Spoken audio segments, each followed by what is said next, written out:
உங்கள் favourite TV ஷோக்களை இனி miss பண்ண தேவையில்லை. ZEE5 இல் முற்றிலும் இலவசமாக காணுங்கள். இங்கேயும் எப்பொழுதும். அண்ணி அங்க பாருங்க, எப்படி சிரிச்சு பேசிட்டு இருக்காங்க. சீக்கிரமா ஏதாவது யோசிங்க. என்னோட பிசினஸ்க்கு என் மனைவி எனக்கு சப்போர்ட்டா இருந்தாங்க. அதே மாதிரி உங்க எல்லாருக்கும் உங்க வைஃபோட சப்போர்ட் என்னைக்கு இருக்கும்னு நம்புறேன். ஆமா சார், ஃபுல் சப்போர்ட் இருக்கும். Good good. பாத்தீங்கல்ல, இதே மாதிரி மானத்தை வாங்காத, சும்மா இரு. எல்லாருமே அவங்க உங்க கணவருக்கு உதவியா இருப்பீங்கன்னு நம்புறேன்.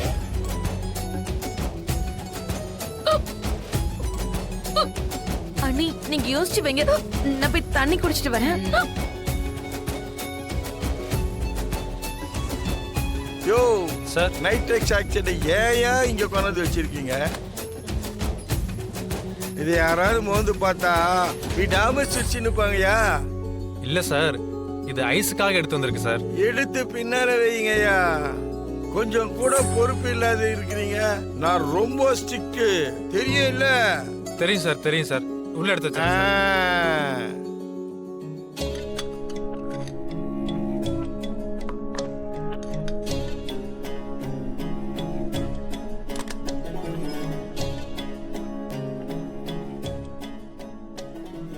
அண்ணி அண்ணி எனக்கு ஒரு ஐடியா தோணுது. என்ன ஐடியா? அங்க டேபிள் மேல ஒரு பாக்ஸ் வச்சிருக்காங்க. என்னது அது? ஏதாவது புது ஸ்வீட்டா? இப்ப அது உனக்கு சாப்பிடணுமா? அதெல்லாம் இல்ல அண்ணி, அது ஒரு கெமிக்கல் கேஸ். நான் காலேஜ்ல அத பத்தி படிச்சிருக்கேன். அத லாஃபிங் கேஸ்னு சொல்லுவாங்க. என்னது? சிலிண்டரு கேஸா? அத வச்சு என்ன பண்றது? ஐயோ அண்ணி, நான் சொல்றத முதல்ல கேளுங்க. அந்த கேஸ மோந்து பார்த்தா சிரிப்பு வந்துகிட்டே இருக்கும், நிறுத்தவே முடியாது. அப்படியெல்லாம் கூடவா இருக்கு? ஆமா அண்ணி, அத எப்படியாவது மாயாவை மோந்து பார்க்க வச்சுட்டா அவ சிரிச்சுக்கிட்டே இருப்பா.